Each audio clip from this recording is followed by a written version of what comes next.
Right, so here's another bit of DIY with some pallets here.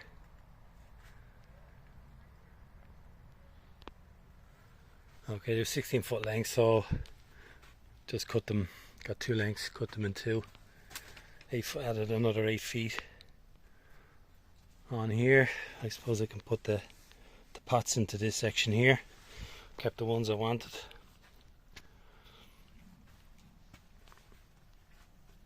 I ran out of this mesh here. This is a really stiff mesh that you can put the plants on, and then if you need to come in and water them, whatever, you can just water just run through.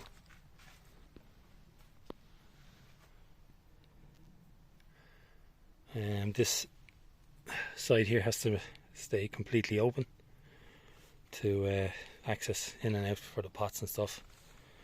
A couple of supports.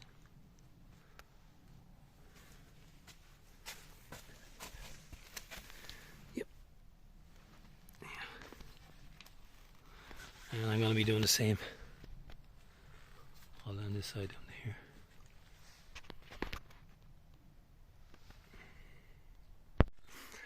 Right, so I found I recycled two narrow strips that were leftovers from the first table we done, and I just found that when I added them on, they were starting to sag in the middle.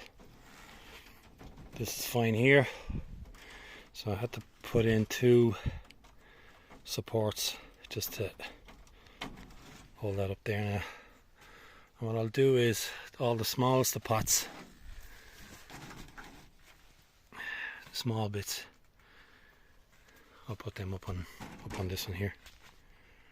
Right, so I need the pots that have been in here for a few weeks now. I need the pots that are showing really good dryness around the top. I'm just chopping them back. They'll dry up, and this is bone dry here. They'll just see this colocasia now. Soil. See the gap all around the pot here? That's dry. Like, I'm sticking my finger all the way in. That's dry. So those corms can. I'm going to cut the tops off those pots, the big pots that will fit under here. Some of the pots are still damp. These are the Musabashu pups that I took up. This one here is dry. So as you can see the gap going around here, it's all dry. So there's no point in keeping the plant in stress in a dry pot. So just cut them back. I won't cut this pseudostem. I don't want to lose the height of the Musabashu. And I'm going to cut these back so they can dry up nice and dry for the winter. And then when the cold snap comes in, I'll do what I did last year, but just pack the top half with agri fleece and straw. Right, so here's just a look at some of the plants. All the small ones are going to be up on top, any palms and etc. Keep them out of the ground level if there's a cold freeze that comes in. And the bigger pots, I've chopped back the tops on all the pots that are dry. There's no point in keeping all the tops on them if the pots are dry enough. Had them sitting up on a pallet.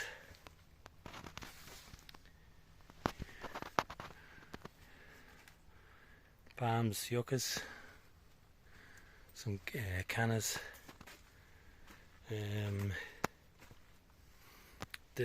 All the pots here are dry. These are the corms for the colocasias and rhizomes from cannas.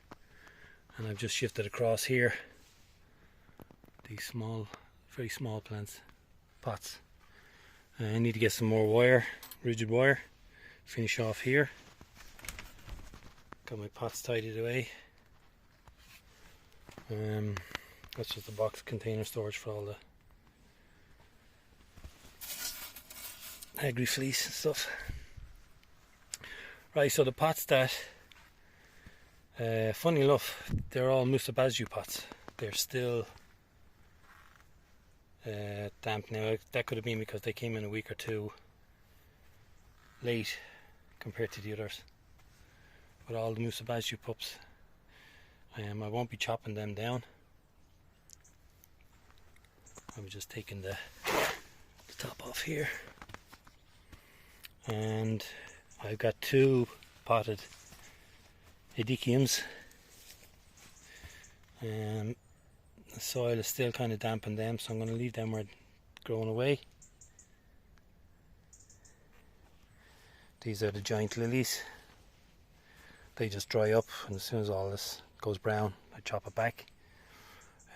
There's different colours in these pots here, so I'm going to separate the... You can tell which ones are the big giant yellow ones. They have the biggest stems, and the tin stems are a different colour one. So I still have to do all along the left hand side, but it's looking a lot tidier.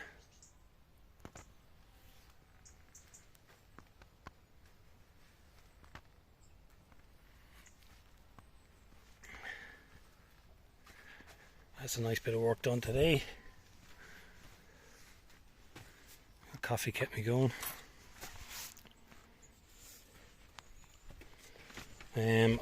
Have noticed now from this autumn compared to last autumn when I brought everything in, a lot more pots last year.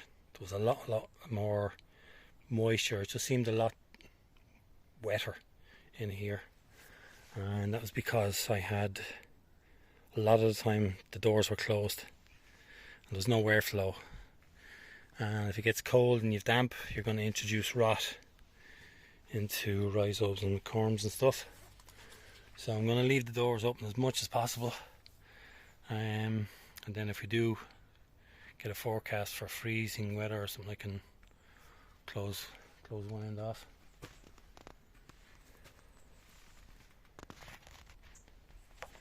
I was supposed to come out. The plan was to come out and cut this up and clean it up and cover the agaves, but I'm going to have to leave that for another day.